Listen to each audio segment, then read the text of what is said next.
toda la vida aquí. I was born in the city called Berdiansk near Mariupol. It's like 80 kilometers nearby. My parents are refugees now. We couldn't come back home. Él nació en Verdiansk, una ciudad a 80 kilómetros de Mariupol. Sus padres son refugiados y saben que ya no van a volver allí.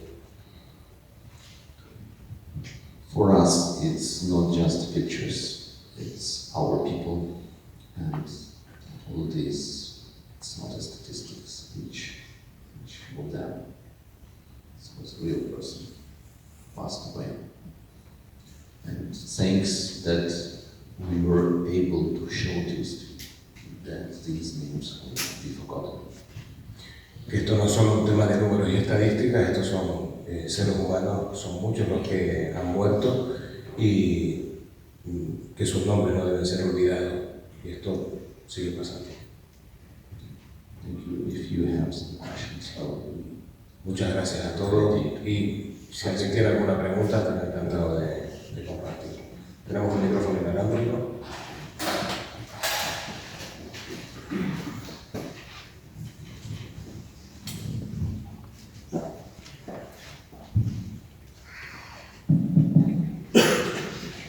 Mientras ustedes se animan a levantar la mano, yo voy a hacerle una preguntita. Bueno, empieza con usted. ¿Cuál es la situación actual de Mariupol? What is the situation now in Mariupol? the city is under Russian occupation, and it's not so many news are coming now, and Ukrainian journalists are not being able to visit the city. And only propagandist channels, are able to do a job to photograph that.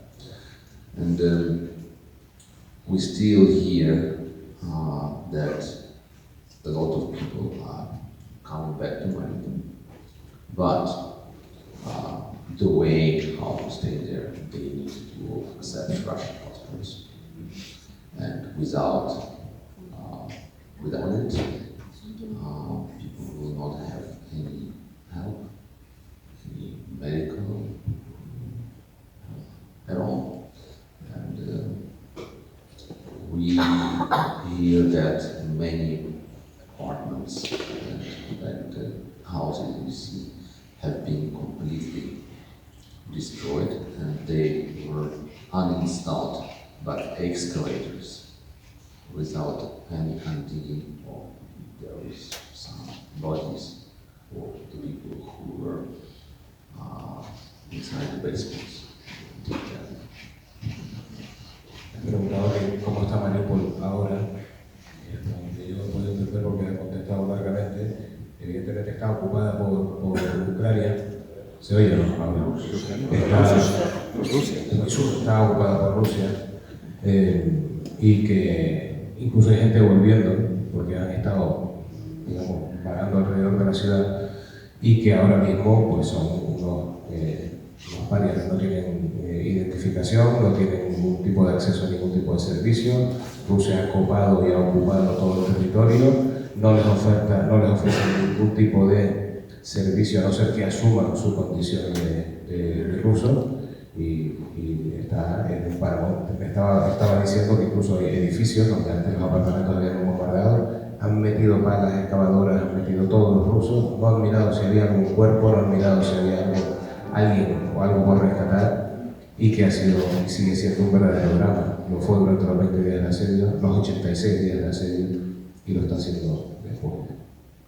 What we see nowadays as well in Mariupol, that Russia created a new history of Mariupol, trying to do a lot of other news, and using the propaganda machine to brainwash people, and to forget that it was Ukraine and that Russia catched it with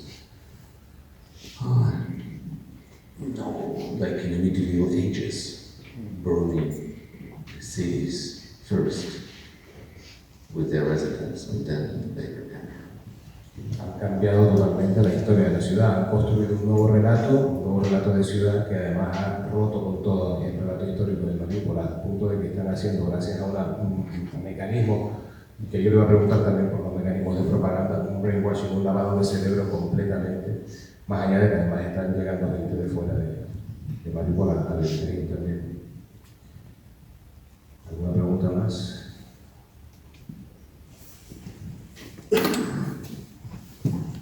I'll tell you, David, look, after all that happened, Большая голова. would you say that it was worth it?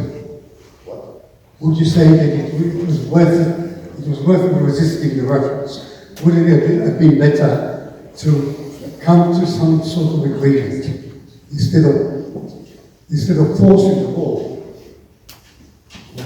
Pregunta si mereció la pena resistir. I will tell you like this, in 2014 and 15, Ukraine has agreement, peace agreement with Russia. It was a Minsk agreement. And you see how these agreements are working. And they start working in 2022. Do you see? Habla de los acuerdos de Minsk que se firmaron con Rusia y que no fueron cumplidos por Rusia desde 2014. Que realmente preguntaba si mereció la pena la resistencia de la ciudad o si era mejor haber firmado un acuerdo, un armisticio, una especie de paz. Era imposible. Se rompieron los acuerdos desde 10 años antes y es la respuesta que está dando. These are two opposite versions. My point is, if Ukraine had followed the example of Finland before the Second World War, probably all these people would have died.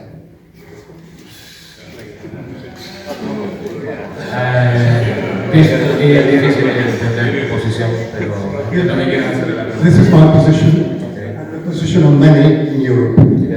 Broadly yours, maybe. I disagree with that. Could you sit down? You may want Sit down. to agree, but I wish there could be a referendum among Europeans, and I'm sure that a lot of people wouldn't be fine. Because it's not Europeans are dying in Ukraine, yes? It's not Europeans. No, we don't want the war. We would. Дедушка призывает к миру, короче, переговорам. И все кричат испанцы, что Ukraine is fighting for their liberation and for their land. Ukraine is not occupying other territories. Ukraine is not occupying other territories. Russia occupying territories and killing Ukrainians. We all agree that Russia is not right. Let me cut this. This is not to make a politics issue, okay? This is about film. A film talking about peace and war, and what does both terms mean. We don't have to have a dialogue. We know that the propaganda works, because you have fallen down in the propaganda. Totally.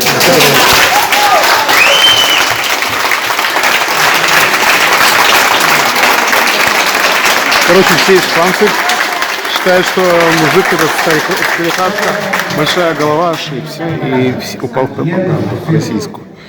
There was a moment that people in Ukraine, in Mariupol, on a ship, they were saying they are bombing ourselves, Ukrainian. To that point, yes, the propaganda. To that point, the fake news affect the common people. Did you see that? You know, we have many people, like who are telling us different things, and as well that Ukraine is bombing, because they think they're bombing or they listen to propaganda. Because how it works? First, you cut off the electricity, you cut off all the signals, you cannot call anyone, and then they turn on your FM radio and turn on the propaganda. The people who are sitting in the basements without electricity, water, food, for 2 weeks, and then they turn you the sound that it's Ukrainians are shooting to Mariupol, and there is only exit to Russia. That was only one signal of radio.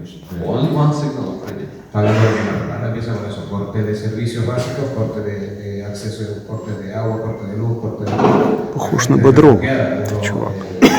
Бодров реинкарнация. Y solamente condicionar a la red de radiofrecuencia a una sola frecuencia, que es lo que decía era eso, que cuando la gente sale de los refugios, repiten porque es lo único que ha escuchado. Y era una señal condicionada evidentemente por lo que estaba imaginando. ¿Alguna pregunta? Aquí. Mientras alguien se anima, yo te quiero preguntar. ¿Pasaste miedo, temiste por tu vida, temieron por su vida las inicialistas y tú en algún momento, que supongo que sí, did you really have fear of living, of survive there, or to death there? No, we did a decision to came to Mariupol and to document Mariupol till the time when we were able to do our job. Tomaron la decisión de quedarse en Mariupol hasta que fueran capaces de hacer ese trabajo. We understood if no one will do it, that we will not have any evidences of the Russian war. Si nadie lo hacía, nadie hubiera tenido las evidencias. That is another question. Why all the international reporters and journalists escaped from Mariupol just the day before everything begins? You know, everyone had a choice. Everyone. I remember myself that I drive the last journalist from Maloletka to the evacuation convoy on the 4th of March. And they left with Cyprus and sea. And luckily he is okay. And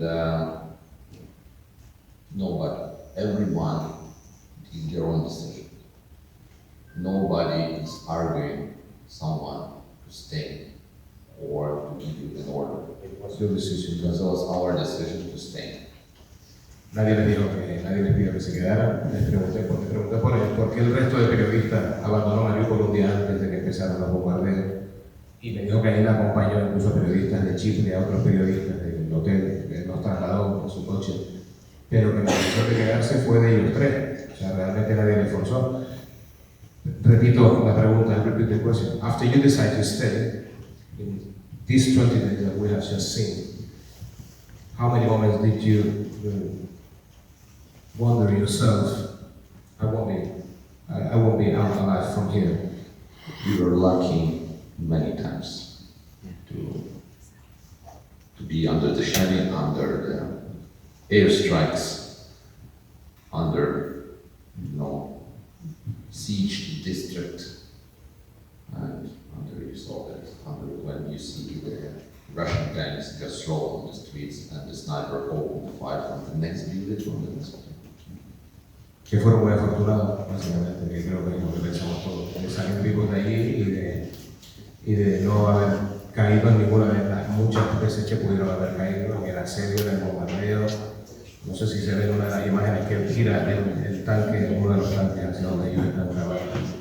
Esto lo digo fuera de, al menos con todo el a mí, ese sí fue un momento en el cual dijeron, por aquí no vamos. I believe, and all our team believes, that information has power. And the power to explain you, even now that maybe you saw some fractions in the news, now you can see the whole sequence. Only in 90 minutes, but there were 30 hours of footage. Que la información es importante y que a pesar de que han grabado más de 30 horas durante todos esos días, que quizás el dibujo más completo de lo que pasó ahí